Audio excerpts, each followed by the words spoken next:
The fall of man, Genesis chapter 3. In the beginning, the world was new, a paradise called Eden.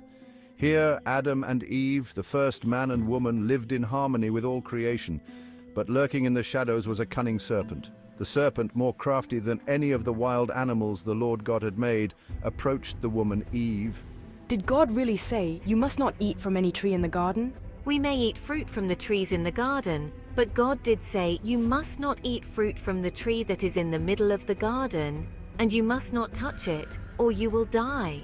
You will not surely die, for God knows that when you eat from it, your eyes will be opened, and you will be like God, knowing good and evil. Eve, drawn by the serpent's words, looked at the fruit with new eyes. It was pleasing to the eye and desirable for gaining wisdom. And so she took it and ate it. "Here, take and eat." And Adam, without question, took the fruit and ate it as well. Then the eyes of both of them were opened, and they realized they were naked. So they sewed fig leaves together and made coverings for themselves.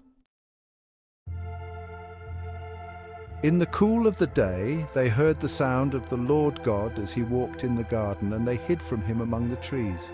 God, Adam, where are you? Adam, I heard you in the garden, and I was afraid because I was naked. So I hid. God, who told you that you were naked? Have you eaten from the tree that I commanded you not to eat from? Adam, the woman you put here with me, she gave me some fruit from the tree and I ate it. God, what is this you have done? Eve, the serpent deceived me and I ate. And so the Lord God pronounced judgment upon them all. God, because you have done this, cursed are you above all livestock and all wild animals. God, you will crawl on your belly and you will eat dust all the days of your life. God, I will put enmity between you and the woman, and between your offspring and hers. God, he will crush your head and you will strike his heel. God, to the woman I will make your pains in childbearing very severe. God, with painful labor you will give birth to children. God, your desire will be for your husband, and he will rule over you. God, because you listened to your wife and ate fruit from the tree about which I commanded you, God, you must not eat from it. Cursed is the ground because of you. God, through painful toil you will eat food from it all the days of your life. God, it will produce thorns and thistles for you. God, by the sweat of your brow you will eat your food until you return to the ground. God, since from it you were taken, for dust you are, and to dust you will return.